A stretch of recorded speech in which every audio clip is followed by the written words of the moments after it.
voulions rester, bien évidemment, dans la sauvegarde de certains principes qui sont devenus comme des acquis, de certaines réalités, de certains atouts, que cela soit humain, économique, financier et tout.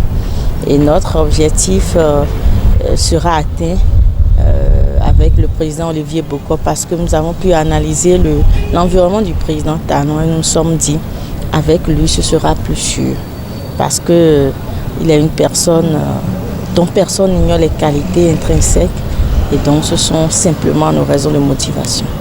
Continuer dans le développement tout en améliorant ce qui n'est pas bien fait afin de promettre ou bien de rétablir le bien-être de tout un chacun. Dans le contexte actuel, moi je dirais qu'il est le seul parce qu'il faut quelqu'un qui fait l'unanimité, quelqu'un qui peut être capable, bien évidemment en étant neutre, qui pourrait rallier tout le monde. Et Bokor remplit toutes ces conditions.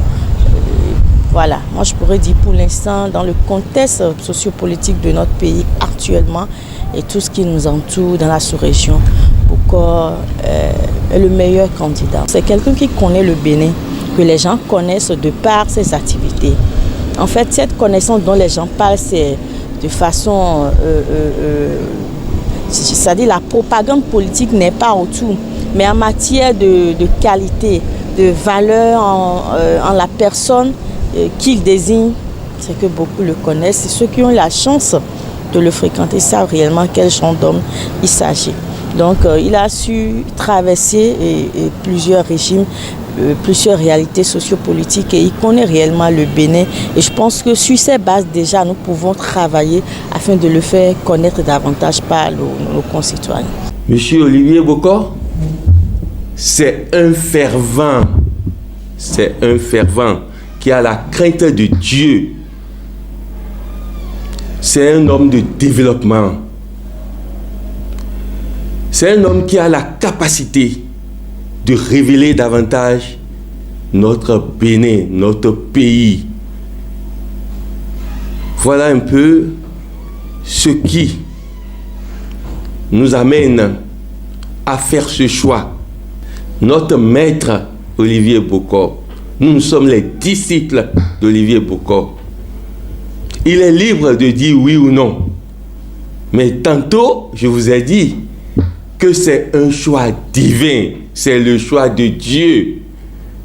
Il est révélé par Dieu Tout-Puissant. En son temps, au nom de Dieu Tout-Puissant, il répondra à l'appel de son Dieu. Nous sommes à la phase de suscitation de candidature. Vous devez constater que ce n'est pas seulement les disciples d'Olivier Bokor qui suscitent sa candidature pour dire que c'est un homme de réussite, un homme de paix. Aujourd'hui, nous avions déjà nos coordinations dans 8 départements et nous y travaillons pour couvrir le Bénin tout entier. Nous avons déjà dit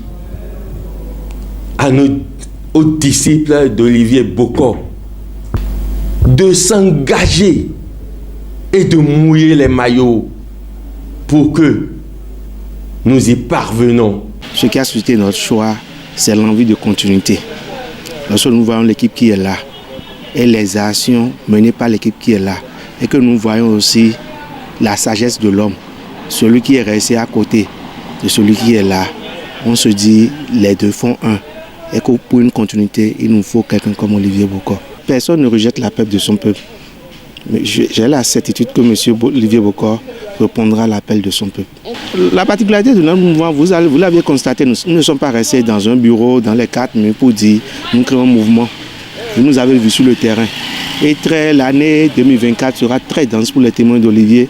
Déjà, je vous dirais que le samedi prochain, du 12 au 14, on sera en congrès à Abomey. Donc, juste après le congrès, vous nous verrez sur le terrain. Nous sommes un mouvement du terrain. Vous avez constaté depuis notre sortie officielle le 24 juin passé, vous nous avez vu, vous étiez à nos côtés. On a fait le tour du Bénin. On a installé nos structures dans tous les départements du Bénin, dans les 77 communes du Bénin et dans tous les arrondissements et quartiers du Bénin. Ça veut dire maintenant que nous avons fini nos installations. Et après nous avons fini les installations, nous aurons le temps de dérouler le plan. Je voudrais vous dire quelque chose de ces activités rapidement. Déjà le 24 prochain, on sera, du 12 au 14 prochain, on sera à Bomé pour le lancement de nos activités et notre assemblée générale. Après ça, on sera à Porto-Novo pour quelque chose que je ne voudrais pas annoncer. Je dirais juste quelque chose, le meilleur reste à venir. Et le meilleur pour 2026, c'est M. Olivier Bokor.